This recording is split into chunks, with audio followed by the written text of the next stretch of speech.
자, 이번 시간에는 엑셀에 삽입된 데이터를 이용해서 차트를 만드는 방법을 알아보도록 하겠습니다. 자, 지금 파일을 열어보면요, 품목별 월 생산량 데이터가 지금 들어가 있습니다. 지금 각 품목, 감자, 고구마, 양파, 버섯에 대한 이제 생산량 데이터가 들어가 있는데요. 이렇게 숫자로 된 데이터를 우리가 좀 한눈에 본다는 건 좀 어렵습니다. 한눈에 파악하기가 좀 어렵다는 말인데요. 이것을 차트로 만들면은 좀 보다 쉽게 이해할 수가 있습니다. 그렇기 때문에요, 우리가 엑셀을 사용하는 많은 목적 중에 한 가지가 바로 차트 기능이라는 겁니다. 아마 다른 프로그램보다 엑셀의 차트 기능이 굉장히 강력하다고 할 수가 있습니다. 자, 우선 차트를 만들기 위해서요, 필요한 데이터를 블록 설정해야 됩니다. 저는 B3셀에 있는 품목이라는 글자가 입력된 부분부터 E7셀까지, 다시 말하면 데이터가 입력된 모든 부분을 드래그해서 선택을 했습니다. 자, 그 후에 차트도 마찬가지 삽입 탭에서 입력하면 되는데요. 차트는 분류에 따라서 막대형들과 꺾은 선형들 여러가지 모양들이 미리 설정이 되어 있습니다. 자, 하나씩 눌러보시면요, 목록들이 나타나게 되는데, 평면은면은 2차원, 그리고 입체면은 3차원, 이런 식으로 2차원, 3차원으로 구분이 되어 있고요. 각각 막대의 모양에 따라서 막대형, 원통형, 원뿔형, 피라미드형 이런 식으로 종류가 나눠져 있습니다. 여러분들이 편한 모양을 사용하게 되는데요. 대부분 세로 막대형들을 많이 사용하게 되고요.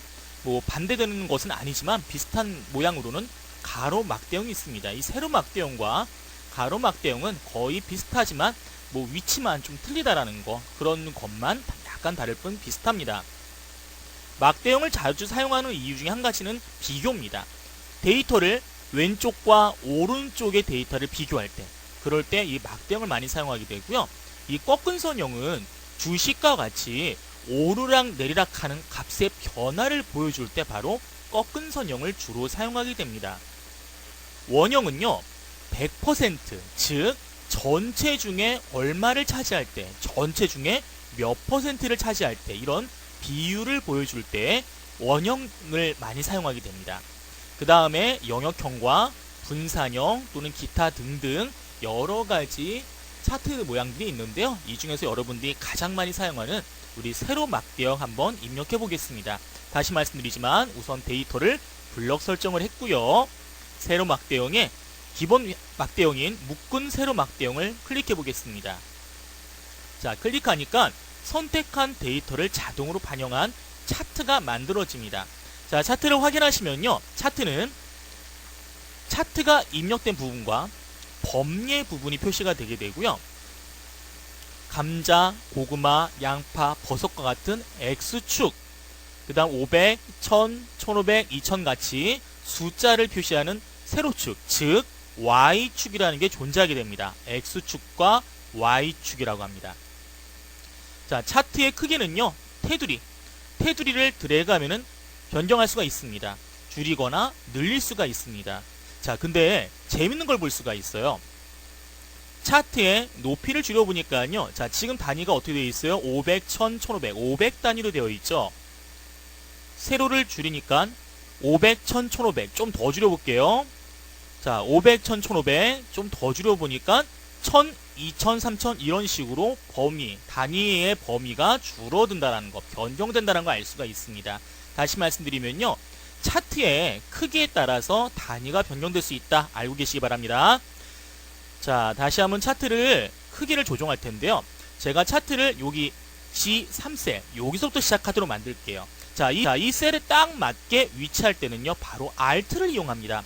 드래그 할 때요, Alt를 누른 상태에서 드래그 하시면은 크기에 딱 맞게, 위치에 딱 맞게 조정할 수 있고요. 자, 오른쪽도 한번 조정해 볼까요? Alt를 누른 상태에서 크기를 축소해 보겠습니다. 자, 아래로 좀 늘려볼까요? 자, 이런 식으로 크기를 변경할 수가 있습니다. 자, 지금 보시면요, 감자, 고구마, 양파, 버섯, 자, 9월, 10월, 11월에 얼만큼 생산되는지를 알 수 있는 데이터가 나오게 됩니다. 이 범위에 있는 색깔에 따라서 9월은 파란색으로, 10월은 빨간색으로, 11월은 녹색으로 표시가 됐습니다. 자, 이렇게 비교하는 차트가 만들어지면요, 값이 얼만큼 나왔는지 비교하기가 좀 편리하다라는 것입니다. 자, 이렇게 우리가 선택한 범위를 가지고 차트를 쉽게 만들 수가 있었습니다. 자, 근데 차트를요, 지금 보니까 차트를 클릭하니까 원래 선택했던 데이터열에 색이 이렇게 되어 있어요. 녹색으로 표시된 부분, 파란색으로 표시된 부분, 보라색으로 표시된 부분들이 있습니다. 자, 여기 조절점들도 보이시죠? 이 조절점을 드래그 하시면요, 차트가 참조하는 범위를 변경할 수가 있습니다. 자, 아까는 11월까지 데이터가, 그 녹색 막대 기억나시죠? 11월까지의 데이터가 표시가 됐는데 지금 11월에 있는 조절점을 드래그해서 10월까지만 갖다 놓으니까 9월, 10월에 대한 데이터만 보여준다는 겁니다. 다시 한번 더 줄여볼까요? 이번엔 9월까지. 자, 이제는 9월의 데이터만 나왔다는 걸 알 수가 있어요. 자, 반대로 11월까지 데이터를 모두 표시한 다음에 이번엔 거꾸로 감자와 고구마의 데이터만 보여주려고 할게요. 자, 이런 식으로 양파, 버섯이 제외되고 감자와 고구마에 대한 데이터만 차트에 반영된다는 걸 알 수가 있습니다. 자, 다시 한번 범위를 드래그해서 전부 다 표시해 볼게요. 자, 처음에 나왔던 차트겠죠? 자, 이런 식으로 차트가 참조하는 셀 데이터의 범위를 직접 드래그해서 원하는 범위로 바꿀 수 있다라는 것을 여러분들 기억하시기 바랍니다. 자, 이번에는요, 이 감자, 고구마, 양파, 버섯. 자, 가로 항목 축이 현재 품목의 이름으로 되어 있고요. 오른쪽에 범례가 9월, 10월, 11월로 되어 있습니다. 이 순서 위치를 바꾸어 보려고 합니다. 어떻게 바꾸느냐? 차트를 만드시면요, 차트 도구가 세 가지가 나오게 됩니다. 첫 번째, 디자인을 수정할 수 있는 곳이 나오고요. 레이아웃, 차트를 구성하고 있는 요소들을 변경하거나 설정할 수 있는 곳과 서식, 차트에 여러 가지 글꼴 모양이라든지 크기 등등을 바꿀 수 있는 서식이 있습니다. 이 서식은 여러분들 클립아트라든지 그림 또는 도형을 삽입할 때 했던 메뉴와 동일하기 때문에 뭐 틀린 어려운 부분은 없을 겁니다. 자, 저는 이번에 디자인에서 이 데이터라는 부분을 변경하려고요. 자, 보겠습니다. 지금 하려는 것은 감자, 고구마와 같이 가로축과 범례 위치를 바꾸려고 그러는데요. 행렬 전환을 사용하게 됩니다. 행렬 전환에 즉 풍선 상자를 보시면 X축을 Y축으로 또 반대로 Y축을 X축으로 서로 맞바꾸는 역할을 하게 됩니다. 행렬 전환을 선택하니까 어떻게 됐어요? 범례가 감자, 고구마, 양파, 버섯이 나오고 9월, 10월, 11월로 아래 가로축이 바뀌었다는 걸 알 수 있습니다. 자, 다시 한번 바꿔볼까요? 예, 서로 맞바뀌는 걸 확인할 수가 있죠. 자, 맞바꾸니까 9월 달에 감자와 고구마, 양파, 버섯 중에서 고구마가 가장 많이 생산됐구나. 버섯이 가장 적게 생산됐구나. 이런 식으로 쉽게 파악할 수 있게 만들어주는 것이 바로 차트의 기능이다 라고 할 수가 있습니다. 자, 옆에 보시면요, 데이터 선택이라는 부분이 있습니다. 다시 원래대로 제가 행렬을 원래대로 전환시켜 놓고요. 데이터 선택을 클릭해 보겠습니다. 클릭. 데이터 선택을 클릭하시게 되면요, 차트가 지정된 범위를 바꿀 수가 있습니다. 자, 아까 우리가 그 차트를 선택했을 때 나타나는 이 데이터의 조절점들을 드래그해서 위치를 바꿨는데요. 지금 데이터 원본 선택이라는 곳에서 여러분들이 데이터 범위를 변경하거나 아니시면은 직접 제거할 수가 있어요. 범위 항목 보니까 9월, 10월, 11월이죠. 자, 9월을 제거. 자, 이렇게 필요 없는 부분을 제거할 수가 있습니다. 자, 항목도 마찬가지입니다. 가로 항목도 뭐 고구마를 제거하겠다. 편집을 눌러서 제거시킬 수가 있습니다. 자, 그런데 이렇게 제거하는 것보다 제가 쉽게 제거하는 방법, 처음에 선택할 때 쉽게 하는 방법을 알려드리려고 그래요. 자, 우선 취소를 누르고 차트를 삭제하는 방법도 간단합니다. 선택한 다음에 딜리트를 누르시면은 삭제가 되게 됩니다. 자, 제가 하려는 건요, 이번엔 이렇게 한번 해보려고 그래요. 품목과 11월의 데이터만 이용해가지고 차트를 만들려고 합니다. 자, 드래그해서 만드는 건 다 알려드렸어요. 처음부터 끝까지 드래그하면 선택할 수 있겠죠. 그러면 각각 선택할 때는 어떻게 합니까? 자, 품목부터 B3부터 B7까지를 드래그해서 블록 설정하신 다음에 다음번 설정할 이 11월 B23이죠? 컨트롤을 누른 상태에서 드래그합니다. 자, 컨트롤 키는 뭡니까? 비연속적 떨어져 있는 셀들을 선택할 때 사용하는 키가 바로 컨트롤 키가 되게 됩니다. 자, 컨트롤 키를 누른 상태에서 각각 드래그에 선택하니까요, B3부터 B7 품목이 입력된 셀들과 23부터 27, 11월에 생산량이 입력된 셀만 선택이 됩니다. 자, 이 선택된 셀을 가지고 삽입의 세로막대형 똑같은 차트 한번 넘겠습니다. 자, 어때요? 자, 간단히 보시면은 11월에 데이터들만 차트로 구성됐다는 걸 알 수가 있어요. 자, 비슷한 방법을 이용해서, 같은 방법을 이용해서 한번 이렇게 해볼까요? 다시 한번 딜리트를 눌러 삭제한 다음에, 자, 품목부터 9월달의 데이터만, C7까지 드래그해서 9월달의 데이터만 선택했죠. 다시 컨트롤 누른 상태에서 23부터 27까지 드래그하니까 9월과 11월, 즉 10월을 제외한 데이터들이 선택됐다는 것을 알 수가 있습니다.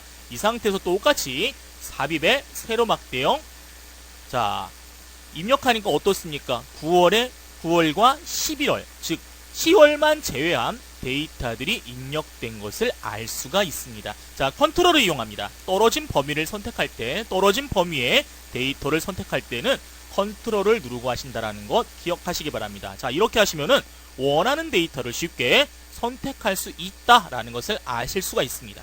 자, 이번엔 제가 차트를 다시 삭제하고요. 다른 차트의 모양은 어떻게 나오고 어떻게 구성되는지 한번 알아보도록 하겠습니다. 자, 이번에는요, 9월 달에 생산량을 한번 비교하려고 그래요. 자, 이렇게 B3부터 C7까지. 자, 요 노란색 셀 머리글들을 보시면 알 수 있겠죠? 행머리글과 열머리글을 보시면은 어디가 선택되는지 쉽게 알 수가 있어요. 자, 요렇게 선택하시고요. 삽입에 원형을 한번 선택해 보겠습니다. 이 원형은 100% 전체 범위 중에서 내가 차지하는 비율을 보여주는 게 바로 원형입니다. 자, 원형 클릭하시면은 이런 식으로 9월에 생산량들이 얼만큼 차지하는지를 보여준다는 겁니다. 자, 보니까 어느 게 가장 많은 모양으로 보입니까? 고구마가 가장 많이 보이죠? 예, 2600. 예, 고구마가 가장 큰 범위를 보인다는 걸 알 수가 있습니다.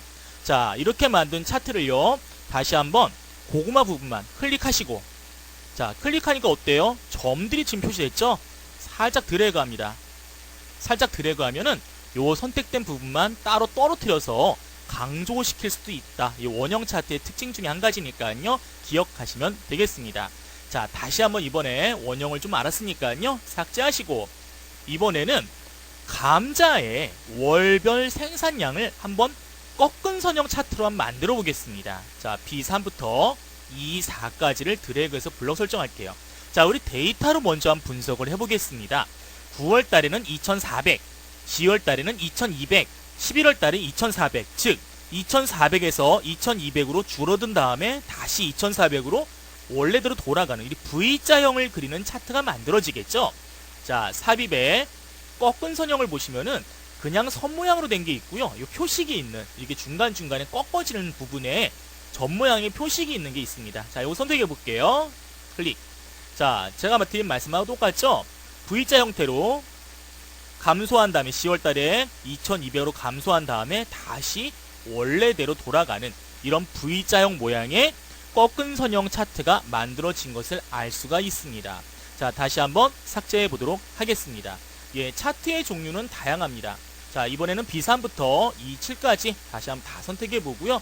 우리 삽입해 보시면요, 여러 가지 또 모양들이 있습니다. 여러 가지 차트 모양이 있는데, 이번에는요, 세로 막대형에 우리 3차원 형태를 한번 넣어보겠습니다. 2차원들은 평면을 말하는데 3차원들은 과연 어떻게 표시되는지 확인해 보겠습니다. 클릭해 보니까요, 예, 이런 식으로 3차원 막대형 모양으로 나온다라는 것입니다. 자, 여러분, 차트는요, 차트를 드래그해서 만드는 크기에 따라서 자동으로 커졌다 작아졌다 합니다. 차트를 지금 좀 더 오른쪽으로 크기를 키워볼게요. 자, 어떻게 됐습니까? 막대가 가로로 약간 확장돼서 더 잘 보인다는 걸 알 수 있습니다. 축소를 하게 되면요, 이렇게 날씬한 모양이 됩니다. 하지만 확대를 하게 되면은 이렇게 가로로 약간 확대가 된다는 것 알 수가 있습니다.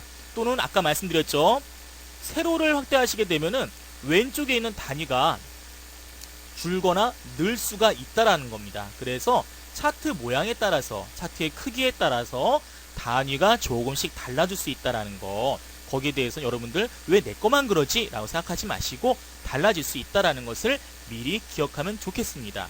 자, 이렇게 3차원 가로 막대형, 세로 막대형 차트를 지금 입력을 했는데요. 자, 이번에 알아볼 것은 차트 레이아웃에 대해서 알아보도록 하겠습니다. 자, 지금 우리가 선택한 것이 바로 3차원 세로 막대형 차트입니다. 근데 이 차트 레이아웃, 차트 도구의 디자인 탭에 있습니다. 레이아웃을 보시면은 레이아웃 모양이 다양하게 있다는 것을 알 수가 있습니다. 이 모든 것들이 3차원 세로 막대형과 관련된 레이아웃인데요. 자, 첫 번째 레이아웃 2를 선택해 보니까 차트 제목을 입력할 수 있도록 이렇게 공간이 나오고요. 이 오른쪽에는 범례가 있네요. 자, 그 다음 것을 보니까요, 각각의 열 위에 데이터 값들, 여기에 있는 이 데이터에 있는 값들이 그대로 표시되는 모양이 나타나게 됩니다. 자, 나머지 세 번째, 네 번째, 자, 이런 모양들도 조금씩 틀리지만 이런 모양들이 있다라는 거 기억하시고, 쉽게 말하면 자동으로 레이아웃을 설정해 준다라고 기억하시면 되겠습니다. 요 다섯 번째 같은 경우에 좀 틀릴 겁니다. 다섯 번째 레이아웃은요, 이런 식의 모양이 나타납니다. 자, 특이한 게 있다면요, 아래에 우리 시트에 입력된 데이터와 동일한 표가 붙는다라는 겁니다. 자, 시트와 같이 비교하지 않고 따로 차트만 따로 비교해야 될 때, 그럴 때 요 차트의 레이아웃을 바꾸시게 되면은 아래에 데이터가 같이 보이기 때문에 데이터를 좀 더 이해하기 쉽다라고 볼 수가 있다라는 것입니다. 자, 차트 레이아웃을 이용해서 여러분들이 원하는 모양으로 만들 수 있다라는 것을, 원하는 모양으로 변경할 수 있다라는 것을 기억하시기 바랍니다. 기본값은 레이아웃 1이 되겠습니다. 자, 그 다음에 오른쪽에 보시면요, 차트 스타일이 나오게 됩니다. 자, 기본 차트는요, 스타일이 바로 요 스타일 2가 되게 됩니다. 자, 여기 첫 번째에 있는 것들은요, 다 흑백과 관련된 것이고요. 나머지는 색상들이 미리 결정된 것인데, 요쪽 두 번째에 있는 것은요, 각각의 열들의 색들이 좀 다르게 되어 있어가지고 비교하기 편리한 장점이 있습니다. 다른 디자인 레이아웃들은요, 디자인 스타일들이 각각 비슷한 색깔, 비슷한 색조를 이용하기 때문에 통일감이 있다라는 장점이 있지만 비교하기는 좀 어려울 수도 있습니다. 그래서 비교할 때 여러분들이 어떤 차트의 스타일을 사용하면 좋을지 미리 선택하시면은 좀 더 이해하기 쉽도록, 데이터를 이해하기 쉽도록 만들 수가 있습니다. 자, 이번에는요, 차트의 위치에 대해서 한번 알아보도록 하겠습니다. 자, 여러분들 드래그하고 차트의 종류만 선택하면은 자동으로 쉽게 차트를 만들 수 있다. 이제 여러분들이 알 수가 있었습니다.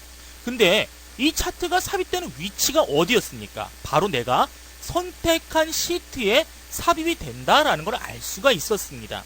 차트는 보통 데이터가 있는 시트의 옆에다가 같이 이렇게 삽입하는 경우가 가장 많습니다. 근데 내가 차트를 시트에 넣지 않고 다른 시트에다가 옮기고 싶다. 그럴 때는 어떻게 하느냐? 이렇게 한 방법을 사용하시기 바랍니다. 지금 아래에 보시면 시트 1, 시트 2, 시트 3 이렇게 3개의 시트가 있다는 것을 미리 기억을 하시기 바랍니다. 차트를 선택하시고 차트를 새로운 시트에 만들기 위해서 어떻게 하느냐? 차트 도구의 디자인 탭에 보시면 맨 마지막에 차트 이동이라는 메뉴가 있습니다. 클릭하겠습니다. 클릭. 자, 클릭을 하시면요, 이 차트를 어디에 넣을 건지를 선택할 수가 있습니다. 아까도 말씀드렸다시피 차트는 일반적으로 데이터가 있는 워크시트에 삽입하는 경우가 가장 많습니다. 현재 통합 문서에는 시트 1, 시트 2, 시트 3과 같이 3개의 시트가 있기 때문에 현재 시트 1에 넣을 건지 아니면 다른 시트에 넣을 건지를 선택할 수가 있습니다. 또는 차트만 삽입되는 새로운 시트를 만들 수가 있습니다. 워크시트와 틀린 게 뭐가 있냐면요, 워크시트에는 데이터뿐만이 아니라 차트와 여러가지 객체들을 넣을 수가 있다는 겁니다. 여러가지 통합된 객체들을 만들 수가 있는데 새 시트로 선택하시게 되면은 차트만 삽입되게 됩니다. 시트를 만든, 통합 문서를 만든 순서 또는 시트를 만든 순서에 따라서 요 차트 뒤에 붙는 또는 시트 뒤에 붙는 숫자가 다를 수가 있습니다. 저는 지금 차트 2가 지금 지정이 되어 있는데 확인 단추를 클릭하도록 하겠습니다. 확인. 자, 보니까 어떻습니까? 새로운 시트에 차트 2라는 시트가 만들어지고 지금 보시다시피 시트에 셀이 없이 차트만 하나의 시트에 삽입된 것을 확인할 수가 있습니다. 자, 이렇게 여러분들이 차트를 내가 원하는 위치에다가 보낼 수 있다는 것, 원하는 위치에 삽입할 수 있다는 것을 알 수 있었습니다.